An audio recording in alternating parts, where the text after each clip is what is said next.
Hey everyone, my name is Chase Summer, and one day I'd like to own a professional esports team. Currently I don't, but I'm making this intro because I forgot to. I forgot to make the intro for this video, so I'm doing it now. And in doing so, I'm showing you the collegiate space that I currently work at part-time. But yeah, enjoy the video. Please, I don't know, if you're on Facebook, like it. If you're on YouTube, subscribe. If you're on freaking TikTok, then talk it. I don't know. All right. I am here at the Esports Studio Arena, whatever you want to call it, here at Wake Tech in Raleigh, North Carolina. This is where we compete, and we've got 14 Lenovo Legions. They're nice. I like them.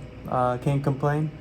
And yeah, this is the esports space that I work at. And yeah, I just talked with Paul Christensen at Barton College. Great guy. They have a really cool program over there at Barton Esports. That's a 4-year college. If you guys are in the North Carolina area, looking to go to a 4-year with an esports program. They've been doing it for about 3 years. So really cool. But yeah, so I just wanted to do a quick recap of some of the things we talked about and just some random rambling, maybe, you know, to go along with it. All esports related, so don't worry. And yeah, so let's get started. First thing we kind of talked about was just the esports ecosystem and what it's like currently in the greater Raleigh area in, you know, North Carolina, you could say. Is that, you know, it's time to start building up the high schools and the middle schools, all the other colleges in the area, whether that be 2-year or 4-year. And what we're doing right now is just starting to help each other. You know, it just, you know, you could call it informally consulting, but what we're doing is trying to build up everyone else so that we can compete against them. And so there could be a full ecosystem of esports colleges, schools. And you might be saying to me, like, oh, there's not a bunch of esports colleges? No, there's not. It's sparse, you know, it's growing. You know, esports is hype, right? You got a bunch of people talking about it. But it's actually, you know, there's only a few schools right now. And so if we could build everyone up, well, and by everyone I mean high schools, middle schools, other colleges, then now we have someone to compete against. And that's good, because we want to compete. That's what esports is all about. And so, yeah, so we were talking about that and just simply building up other schools.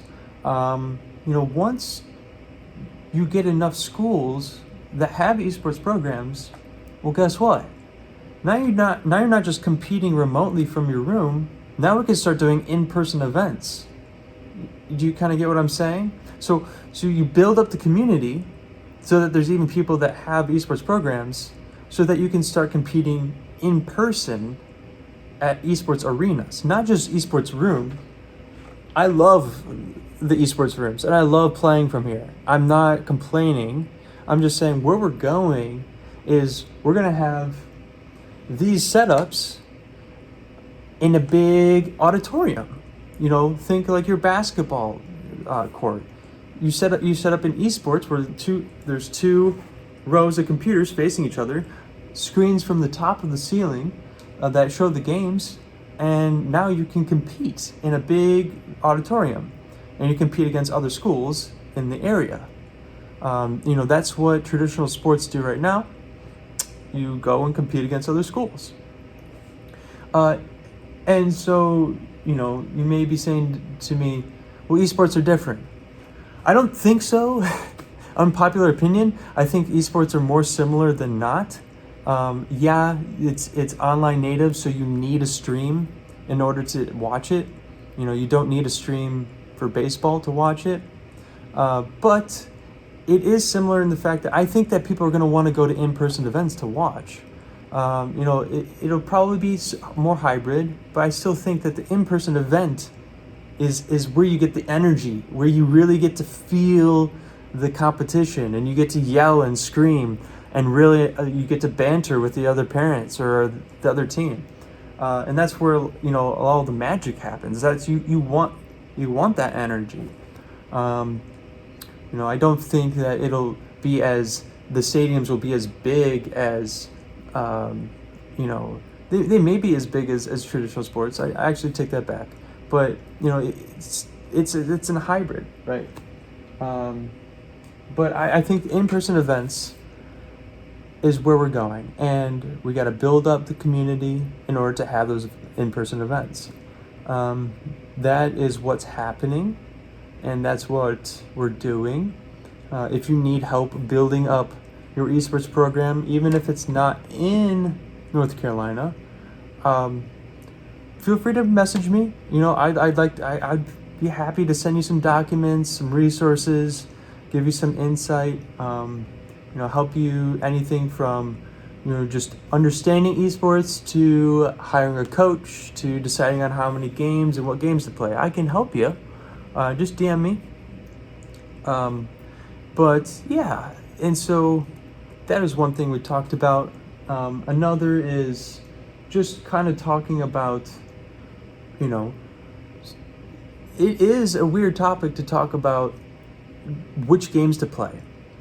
And what I mean by that is you have, Overwatch, which is cartoony. You got your Blizzard art styles. And then you have, maybe CSGO. And there is a line of what is too graphic and what is not. And that's an interesting thing to think about. Interesting, or it may be, stressful. That is a good question, and I don't know how it's going to play out in the future. I do think that major schools will probably not participate in the CSGOs in the future. That's by prediction. I could be wrong. And I think that because if it's a state, school thing, and you have these pretty violent games. I'm a gamer, right? I've seen some dark parts of the internet, right? I understand. I am desensitized. But I can still admit that CSGO is more violent than Hearthstone. And if you can't distinguish those two things and can't understand why some parents may not want that on there,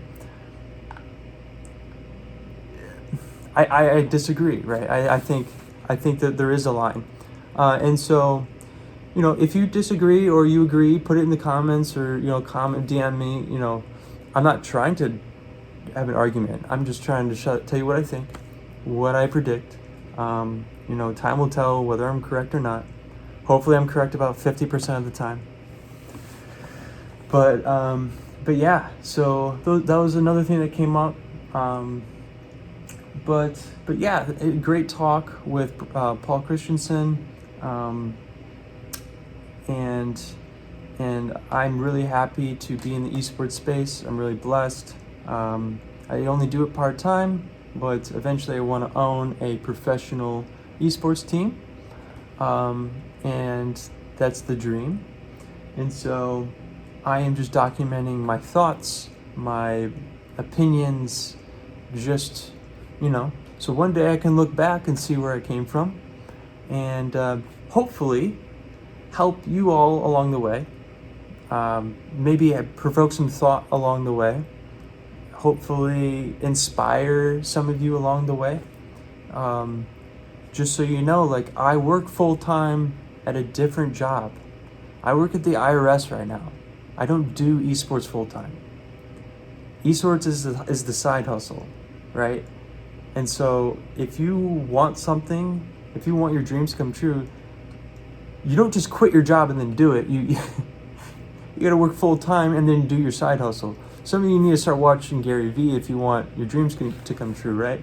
Start recording, start documenting, just start posting. That's what I'm doing right now. So, I appreciate you if you watched this long. And I will talk to you later. I won't talk to you later, but maybe I'll type to you later or something. Okay. All right, bye.